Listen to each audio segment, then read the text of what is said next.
There is a particular kind of disappointment that belongs only to people who grow roses. It is not the plant that dies. A dead plant is honest.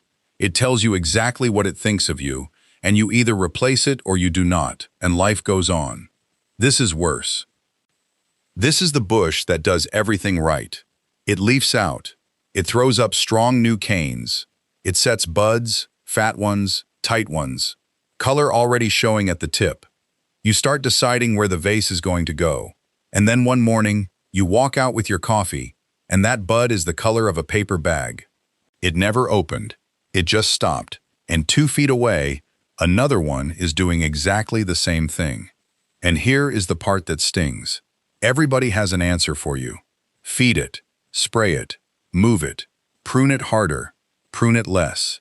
Somebody at the garden center will happily sell you a bottle with the word bloom on the label. I want to give you something better than a bottle today.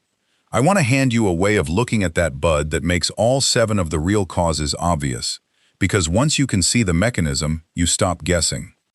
And I will tell you up front, almost nothing that actually fixes this costs money. Here is the thing most of us have backwards, and I had it backwards for years.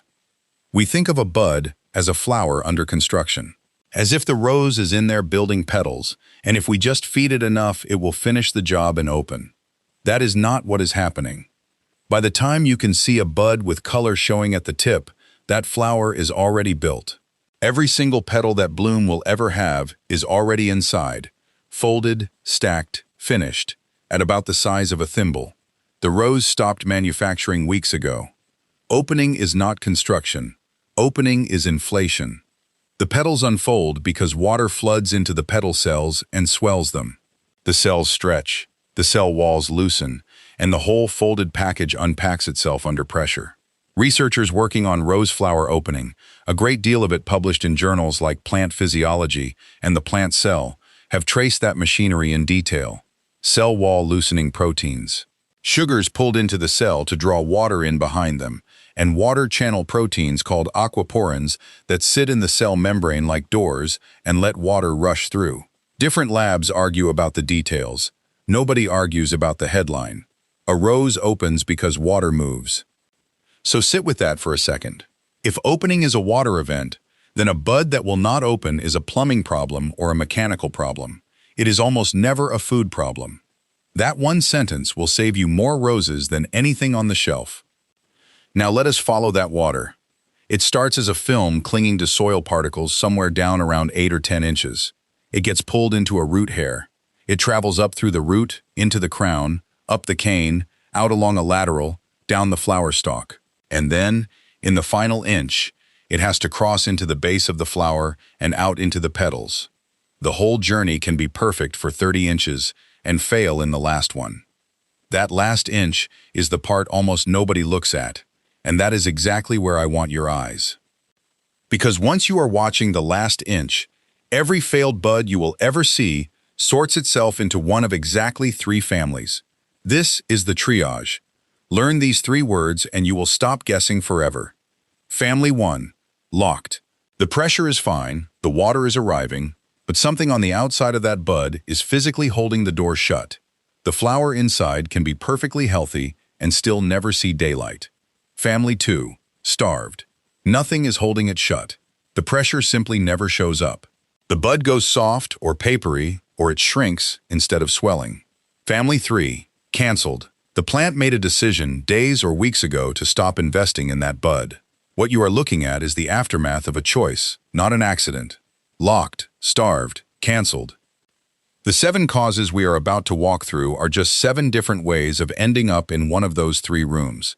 And here is the line I want you to carry out of this video, because I think it is the truest thing I know about roses. A bud does not fail because the plant is poor. A bud fails because the bud lost an argument. Because number 1, and in a wet season, it is the biggest one by a country mile. Balling.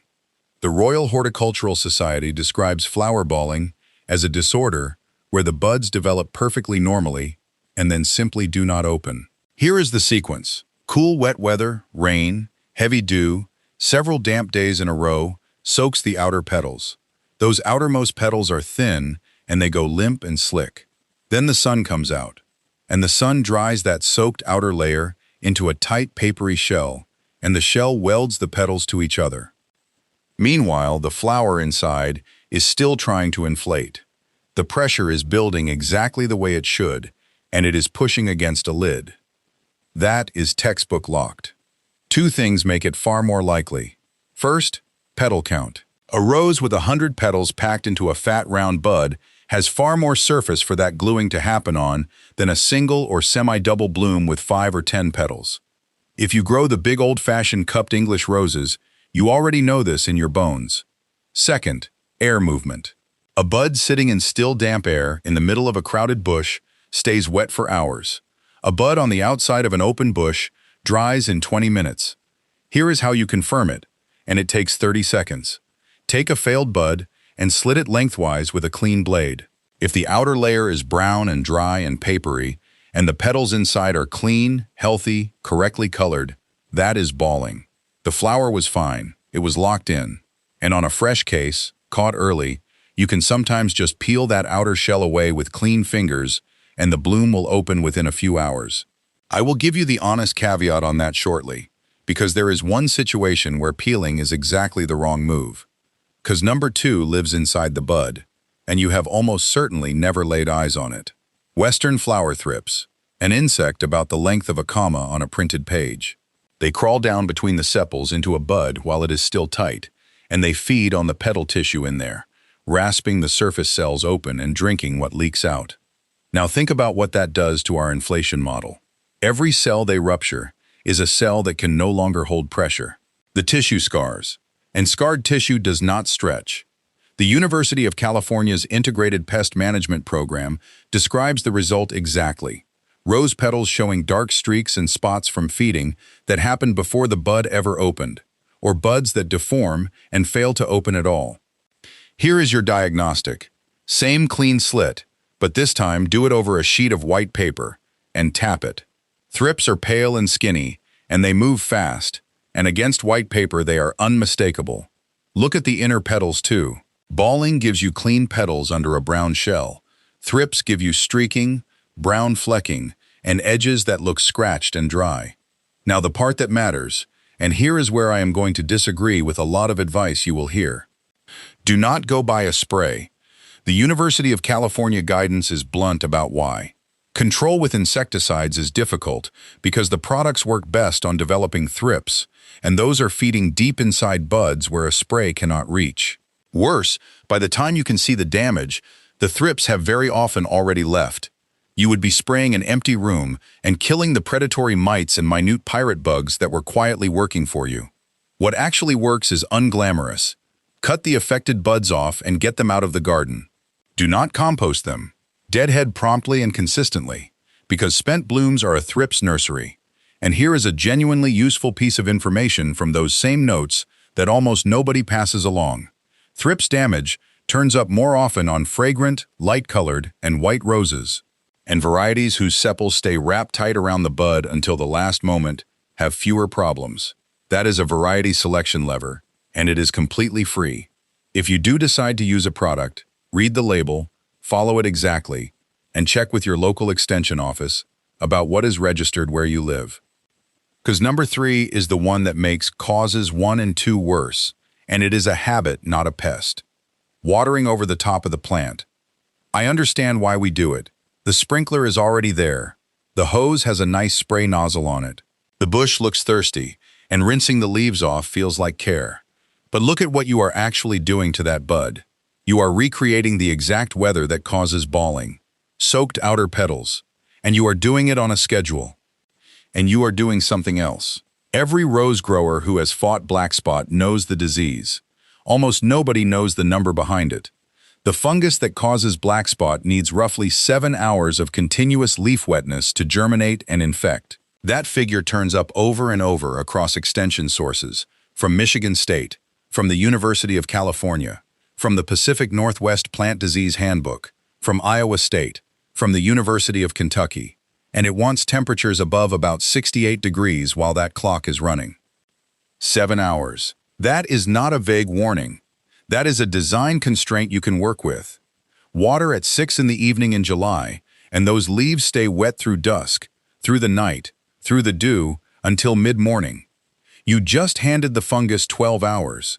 Water at 6 in the morning, and the sun has them dry by 9, 3 hours. The clock never finishes. Same water, same hose, same amount, completely different outcome, and the difference cost you nothing but a change of habit. The better answer is to stop wetting the foliage at all. Illinois Extension puts it plainly. Soaker hoses in rose beds are highly encouraged because you can deliver plenty of water while keeping the leaves dry. A cheap soaker hose, woven through the bed, buried under the mulch, on a $12 timer, is the single best purchase in this entire video. And it is the only purchase. If overhead is genuinely your only option, then water early, before 8 in the morning, never in the evening, ever. Now we cross into the second family, starved. Because number 4 is heat, and I want to explain it in a way that will change how you read a hot week. Picture the plant running an auction. Every hour, a certain amount of water arrives at the crown from the roots. That is the supply. And there are bidders. Every leaf is a bidder, because every leaf has thousands of tiny pores open to take in carbon dioxide, and every open pore is losing water. The bud is a bidder too. On a mild morning, supply comfortably covers everybody.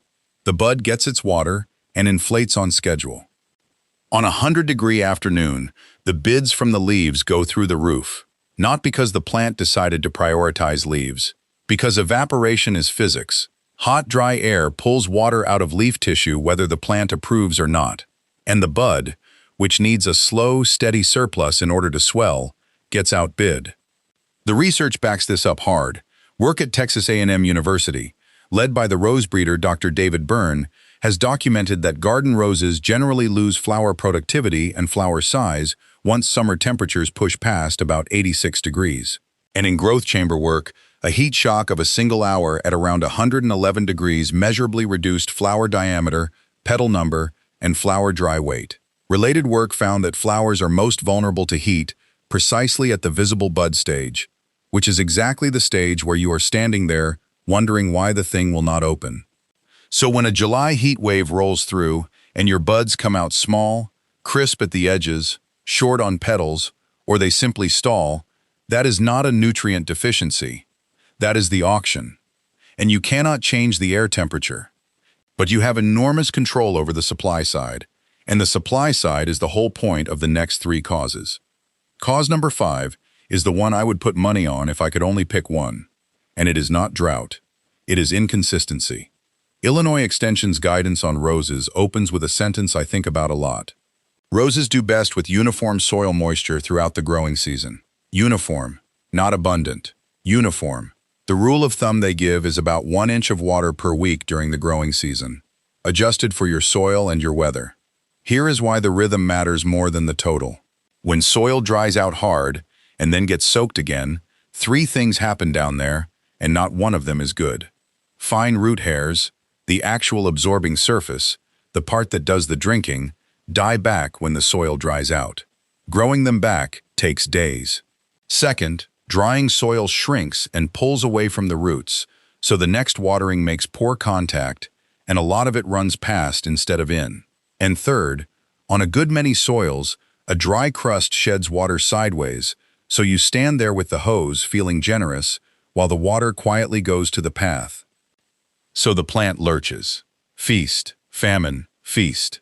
And the bud, which needs a steady surplus across several days in order to inflate, keeps having its supply yanked out from under it at exactly the wrong moment.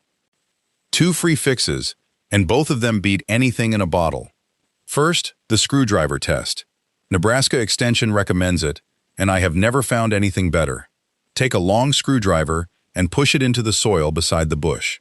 If it slides in easily, there is moisture down there. If it stops short, you are dry. Do that before you water, instead of watering on a calendar, and you will be right far more often than any timer. Second, water deep and less often rather than shallow and daily. For ornamental shrubs, you are aiming to get moisture down around 8 to 12 inches. Deep watering pulls roots down to where soil temperature and moisture are steady. Daily sprinkles train roots to live in the top 2 inches, which is precisely the layer that cooks first in a heat wave. Because number 6 is the one that will annoy some people, and I want to be careful and precise about it, because there is a lazy version of this claim going around and I do not want to repeat it. The lazy version is, too much nitrogen makes leaves instead of flowers. That is partly true, and it is not the interesting part. Here is the interesting part. Fertilizer is salt. Not table salt necessarily, but chemically, soluble fertilizer is salt. Ions dissolved in the soil water. And there is a rule of physics here that does not negotiate. Water moves from where there is less dissolved material toward where there is more. That is how a root drinks. The inside of the root cell is more concentrated than the soil water, so water flows in. Now dump a heavy dose of soluble fertilizer around the base of that bush. You have just raised the concentration of the soil solution, and the gap the root was using to pull water in gets smaller. The United States Department of Agriculture's own teaching material on this puts it plainly. Excess salts make the soil solution more concentrated than the root cells, and that limits the plant's ability to take up water. Now read that again in the light of everything we have said. Opening a bud is a water event, and the thing we reach for when a bud will not open, the fertilizer, makes water harder to get. That is the paradox. In a hot, dry week, feeding a struggling rose is not neutral. It can be actively counterproductive. And there is a second effect on top of the first. Heavy nitrogen produces fast, soft, thin-walled growth. Soft tissue is more attractive to thrips and aphids, and soft outer petals ball more readily. So the same bag makes both of our locked causes worse. What I actually do, and what I would suggest, feed roses on a rhythm tied to the flush, not tied to worry. A moderate feeding as growth starts, another after the first big flush, and then stop by late summer so the plant can harden off before winter. And when in doubt in the heat, do not feed. Water instead. If you have already fed heavily and things look stressed, give it 2 deep waterings a few days apart to move salts down past the root zone, and then leave it alone. And get a soil test through your local extension office once every few years. It is usually cheap, sometimes free, and it will tell you more about what your roses actually need than any amount of guessing. Because number 7 takes us into the third family, canceled, and this is where I am going to pick a small fight with conventional wisdom. You have heard the rule. When you deadhead a rose, cut back to the first outward-facing leaf with 5 leaflets. The rule is fine, but almost nobody explains why. And because nobody explains why, people apply it wrong and get punished for it. Here is the why. The 5-leaflet leaf is not magic. It is a proxy. It is a rough marker for the point where the stem gets thick enough, and a thicker stem carries more plumbing, more capacity to deliver water and sugar to whatever grows out of it. Cut too high, up in thin, twiggy wood, and the shoot that comes out of that bud will be thin too. And a thin stem tends to give you a small bud, a weak bud, or a shoot that never makes a flower at all. Rosarians call that a blind shoot. So forget counting leaflets and use the real test. Cut back to where the stem is at least about as thick as a pencil. But there is a second half of that rule that gets ignored, and it is the more important half. Iowa State Extension says it directly. When you deadhead an established rose, keep at least 2 5-leaflet leaves on each shoot. Illinois Extension makes the same point from the other side. Every time you remove that much wood, you are removing a lot of the plant's food-making ability. Leaves are not decoration. Leaves are the pump. The stream of water that climbs the plant is driven by evaporation from leaves. Leaves make the sugars that get loaded into petal cells to draw water in behind them. When you deadhead with enthusiasm and take a cane down to a bare stick, you have just cut the supply line to the very buds you were trying to encourage. And now the piece of research that reframed this whole section for me. In 1980, Yoram Moore and Abraham Halevi, working at the Hebrew University of Jerusalem, published a study in the journal Plant Physiology on how light controls where a rose sends its sugars. They shaded individual young shoots while the rest of the plant stayed in full light. The shaded shoots received about half the labeled sugars, and the flower bud on the tip of a shaded shoot degenerated and died, even though the rest of the plant was perfectly healthy and perfectly well lit. Read that again. The whole plant was fine. The bud died anyway because the light was not landing on that shoot. They found the tipping point too. Shoots about an inch long, just after flower initiation, were the most vulnerable, and the degeneration was gradual and reversible for roughly the first 8 days of shade. After that, the damage was permanent. That is a canceled bud, not starved by the garden, outvoted inside the plant. Before I give you the plan, let me clear out 3 things I used to believe and had to give up. The first one, peel every bald bud and save the bloom. Half true. On a clean case of balling, caught early, peeling the fused outer petals away with clean fingers works, and it is very satisfying. But look before you peel. If there is gray fuzzy mold, or the bud is mushy, or the stem just below the bud has gone pale green and then brown, that is a different problem. That is gray mold, and your fingers have just become a delivery service, moving spores to every healthy bud you touch next. Gray mold gets removed with pruners and goes in the trash, not the compost, and you clean the blades afterward. And I will be straight with you. Even a successfully peeled bud often opens a little lopsided. It is a rescue, not a cure. The second one, a bloom booster will push the buds open. No, everything we have covered says the opposite. Opening is a water event, and adding soluble fertilizer makes water harder to pull. Beyond that, the old advice that roses need a big middle number, lots of phosphorus, has aged badly. A great many established garden beds in this country already have plenty of phosphorus, and adding more does nothing except cost you money and add salt. The only honest way to know is a soil test. The third one, and this is the one that actually rescues people's feelings. Deadheading always gets you a second flush. It does not. It only works on repeat blooming roses. A great many old garden roses, most true ramblers, and a number of species roses bloom once a year, on wood that formed the previous season. If that is what you own, there is no second flush to unlock, and no amount of correct cutting will produce one. You are not failing.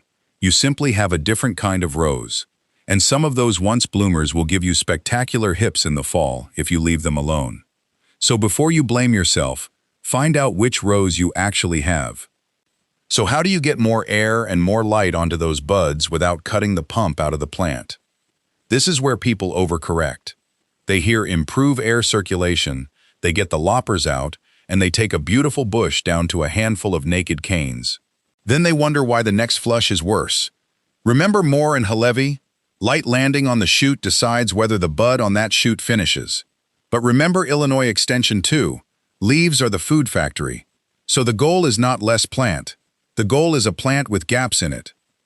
Here is how I do it, and it is usually 3 cuts, not 30. 3. Stand back and look at the bush at midday and ask one question. Can I see daylight through the middle? If you cannot, go find the 3 worst offenders.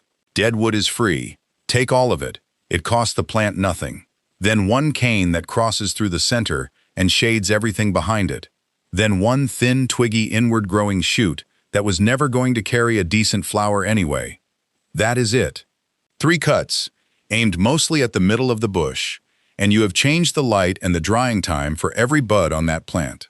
The test is simple. After rain, how long do the leaves stay wet? If the answer is most of the morning, you need another gap. If they are dry within a couple of hours, you are done. That is the 7-hour clock again. And now you are managing it with a pruner instead of a sprayer. One more thing while you are in there. Look at what is growing around the base. A perennial flopping over the crown of a rose is doing exactly what a shading cane does, holding humidity and blocking light. Move it or cut it back, also free. When do you take a failed bud off, and does it actually help? Let me be honest about the size of the benefit here, because this one gets oversold. You will hear that removing a spent or ruined bud redirects the plant's energy. The version of that which is genuinely true is narrower than it sounds. A rose that sets seed, that forms hips, is running a very strong demand on the plant, and seed development sends a signal that slows further flowering. Preventing hip set is a real effect, and it is most of the reason deadheading works on repeat bloomers. But snipping off 1 bald bud does not release some reservoir of energy that pushes the next bloom out. What it does do, and this is the actual reason to do it, is remove a gray mold reservoir. A rotting bud sitting on the plant in humid weather is a spore factory pointed straight at every healthy bud downwind. So here is my rule, and it is simple. Take it off if it is brown, mushy, fuzzy, or clearly dead. Take it off now, not next weekend. Cut into the stem below the bud rather than snipping right at the neck, and if the stem below has gone brown, keep going down until you are into clean green wood. Then put it in the trash, not the compost pile. A backyard compost heap rarely gets hot enough or stays hot enough to be reliable, so all you would be doing is stockpiling the problem for next season. Leave it alone if it is a clean case of balling and you are going to try peeling. Give it a day, and leave it alone if it is simply small, or slow, or a little odd looking in the middle of a heat wave. That bud may still open. A stressed rose making a small flower is a rose that is coping, not a rose that is failing. All right, here is exactly what to do, starting today, to set up the next flush. 14 days, and almost all of it free. Day 1. Diagnose. Take 3 failed buds and slit them open over white paper. Clean petals under a brown shell means balling. Moving slivers and streaked inner petals means thrips. Gray fuzz and a browning stem means gray mold. Write down which one you have. The rest of the plan is largely the same either way, but knowing keeps you from spraying something you do not need. Day 1. Still. Strip the failures. Every brown, mushy, fuzzy bud comes off, cut back into clean wood, and goes in the trash. Day 2. Move the water. Sprinkler off the roses. Soaker hose, or a wand held down at soil level. If you truly cannot change the method, then change the hour. Before 8 in the morning, never in the evening. Day 2. Still. 1 deep soak. Slow, long, until moisture is down 8 to 12 inches. Check it with the screwdriver. Then stop, and do not water again until the top 2 or 3 inches are dry. Day 3. Mulch. 2 to 4 inches of arborist wood chips or shredded leaves, spread out as wide as the canopy, and pulled back a hand's width from the canes so nothing is sitting against the bark. If you do only one thing from this entire video, do this one. Day 3. Still. Stop feeding. No fertilizer for the rest of this flush. If you fed heavily within the last 3 weeks and the plant looks stressed, give it 2 deep waterings a few days apart to move salts down. Days 4 and 5. 3 cuts. Dead wood, 1 crossing cane, 1 twiggy inward shoot.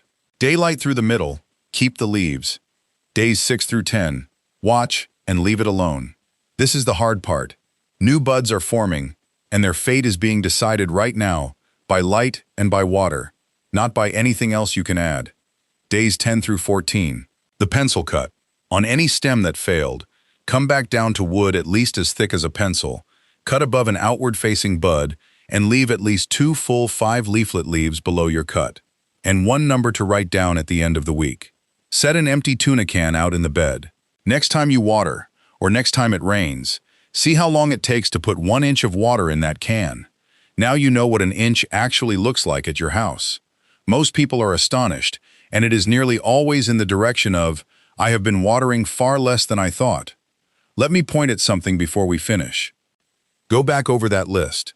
Move the hose, change the hour, mulch, stop feeding. 3 cuts, a screwdriver, a tuna can. The total bill is a soaker hose, and a load of wood chips you can very often get free from a tree crew working in your neighborhood. Now ask yourself why you have never heard most of this at the garden center. I do not think there is a conspiracy. I think it is simpler than that, and in a way sadder.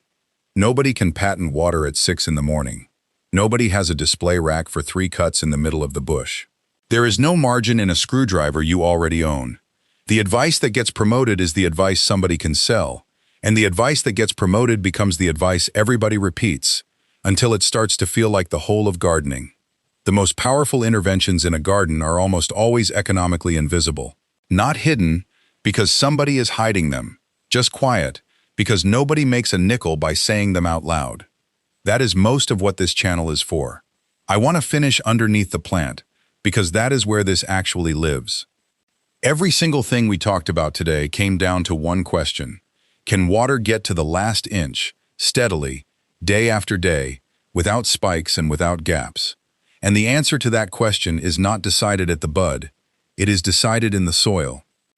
A soil with real structure, Crumb and aggregate and pore space, held together by roots and fungal threads and the sticky residues of billions of organisms going about their business, is a soil that takes water in quickly, holds it and lets it out slowly. That is the buffer.